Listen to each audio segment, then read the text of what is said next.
Hello guys, welcome to Medico. So we'll be starting with our second lesson in respiratory medicine. So here we will be talking about one of the commonest respiratory system diseases, which is asthma. Okay. So this asthma comes under chronic obstructive airway diseases. Okay.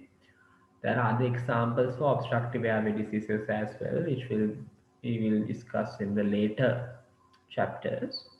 So here, asthma is one of the very commonest obstructive airway diseases, which is usually seen in early childhood.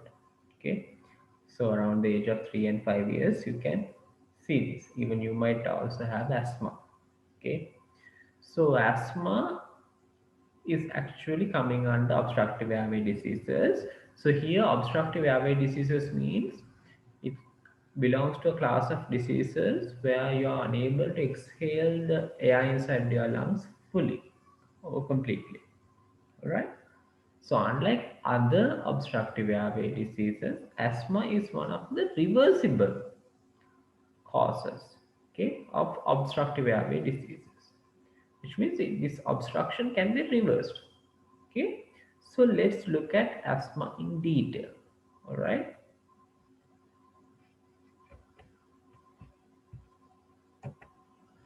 so asthma definition, pathophysiology and triggers. So we'll be looking at signs and symptoms, investigations, management, follow-up, and also let's look at some emergency scenarios in the last few chapters as well. Okay. So definition, as I told you earlier, asthma is one of the reversible airflow limitations. It's mainly due to airway hyperresponsiveness. That means the airway is hyperresponsive, okay, or hyperreactive to certain external triggers. Okay, and between the attacks, you can find a normal person. The person might not have any symptoms, so they are asymptomatic between attacks as well, and they have an early onset. So usually between the ages of 3 and 5 years. Okay. And here we are mainly talking about the small and medium sized airways which are getting inflamed as a response to certain triggers. Okay, so let's look at the triggers. So allergen asthma is one of the most commonest causes of asthma. Okay, allergies. It can be in your community or it can be due to some the existing problems with you, like if patients who have these allergic diseases like eczema or allergic rhinitis might have asthma attacks also, or it can be due to some kind of problem in your house. Okay, it can be your dust, pets, mold, cockroaches, flour, wood, and dust. Okay, usually these allergen asthma patients might also have a positive family history for allergic diseases as well. So, have you heard about this atopy before? Yeah, atopy has a class of symptoms. They can have allergic rhinitis, they can have atopic eczema. Eczema is actually a kind of a rash which you can develop in the flexural surfaces. Okay, so O, it can be due to a drug allergy as well. It can be in response to beta blockers, aspirin, or it can be due to exercise-induced asthma also. Okay, exercise-induced asthma means whenever you do an exercise or a strenuous activity, you can get an asthma attack. Okay, so you know this during this exercise, what you do is you can inhale a lot of air. For example, if it is in the cold weather, you will be inhaling a lot of cold air. Okay, so you know that air should be warmed before it reaches the lungs. So here, when you do a lot of exercise, especially in the cold air, or it can be in the hot air as well. So especially this excessive asthma is found in the cold weather. So you will be inhaling a lot of cold air before it get warmed up. Okay? Or it can be due to tobacco smoke. So tobacco smoke you can get active smokers and also you can get due to passive smoke. So active smoking, even if you're smoking cigarettes, then you are an active smoker. So that smoke particles can induce asthma, or it can be due to passive smoke.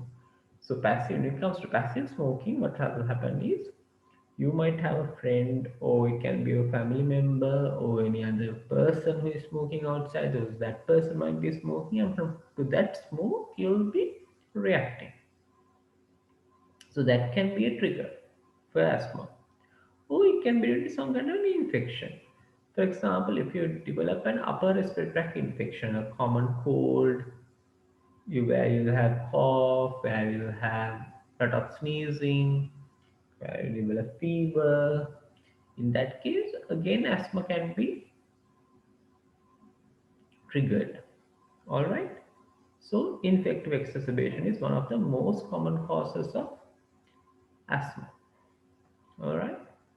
So let's look at the pathophysiology. So as I mentioned earlier, it is mainly due to triggers. So triggers can be the form of allergen asthma, smoke, or it can be due to certain drugs like beta blockers and aspirin, or it can be due to infections, one of the most common causes. Okay, so this trigger, when it enters the lungs, it can lead to bronchial inflammation with lymphocyte mast cells, eosinophils. So these mast cells, they release histamine, and these lymphocytes and other cells like eosinophils usually respond to certain allergies. So even when it comes to an asthma attack, sometimes you can find a ma- ri- uh, rise in kind count of eosinophils because eosinophils are responsible for the allergic reactions. All right. So these lymphocytes, mast cells, and eosinophils, they can release mediators, and these mediators can lead to inflammation of the airways.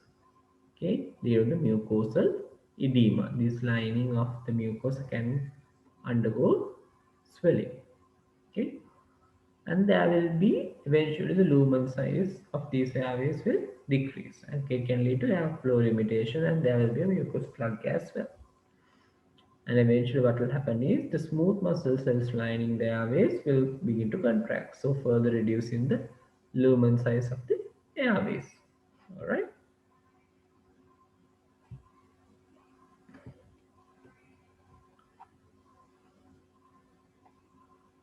So see, this is the normal airway, and this is the airway when you have an asthma attack. Okay, here you get a narrowed airway. See the lumen sizes. Okay, lumens of the airways. You can see here narrowed airway. Here tightened smooth muscles. Here inflamed mucosal walls or mucosal edema is there. Okay, see the cross sections. So hope you understood it. Okay, it's easy to understand. So in between attacks, usually you don't find any examination findings. Okay, so usually inspection, what you have is the patient. So I mentioned about infective exacerbations, and also patients with these allergies will also develop other symptoms as well. So especially this allergic rhinitis is very common. Okay, especially in these Asian backgrounds, yeah, you will have lacrimation and also red eyes. And also skin, as I said earlier, they might have atopic dermatitis. And during an acute asthma episode, during an asthma attack, you can have hyperinflation of the chest. Because why? Yeah, asthma belongs to obstructive airway diseases. So here you can't exhale the air fully. So there's air trapping.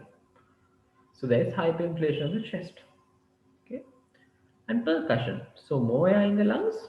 Therefore, hyper-resonant percussion note. In the auscultation, which is that you can find widespread polyphonic wheezing sounds all over the chest. Because why? Airways are airway lumen size is being reduced. Therefore, air should flow through a reduced lumen size airways. So different airways. So there are medium and small size airways. Their lumen size will get reduced with various severities. So some might decrease more, some might decrease less. So here you can get polyphonic wheezing sounds because airway, so air should flow through these constricted airways. Okay, so here you get widespread polyphonic wheezing sounds. So investigations. Okay, just let's get an idea about these investigations. We'll be looking these investigations in detail, don't worry. Okay, so peak flow meter. Okay, during an acute asthma episode you can find the severity of the air flow limitation by using this peak flow meter. All right, the spirometry is very important. This examination is very important, especially to assess the reversibility. So there is some, but what is this reversibility? Let's look at what is this reversibility is. Okay. So reversibility means, so during an acute asthma episode, you get this functional expiratory volume reduced. Okay. So what will happen is after after you use a bronchodilator, it's a class of medications in the form of inhalers. So what will happen is there will be a improvement in FEV1, which will be more than 12%. Okay, so this spirometry is very important in assessing this reversibility. To some extent, it can aid in the diagnosis as well. All right. So before this spirometry, there's some this peak flow meter is something very important. Okay, especially when it comes to assessing the uh, compliance of using inhalers and also to see the asthma response and improvement. This peak flow meter is very important. Especially, you should assess the technique of using this peak flow meter when it comes to discharge of an asthma patient, and when it comes to maintaining an asthma diary, this peak flow meter is very important. Okay, so let's look at this investigation in detail later. All right,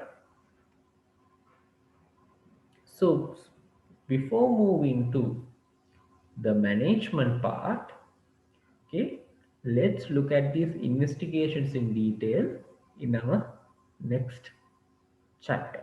Okay, asthma part 2. All right, so hope you all understood this part very well up to the investigation part.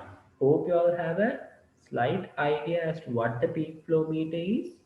Okay, so peak flow meter, once again I'll tell you, peak flow meter is very important when it comes to asthma follow-up. Okay, and you should tell about the technique of using the peak flow meter before discharging an asthma patient. So this, when it comes to maintaining an asthma diary by the patient, this peak flow meter is very important. Okay, and this peak flow reading is also very important. All right, and the spirometry, something really important which can aid in the diagnosis. So it can give a positive bronchodilator responsiveness test. Okay, where you see the reversibility of the airflow limitation. So asthma have this feature of reversible airflow limitation. So you can use this spirometry to see this reversibility with the use of a bronchodilator.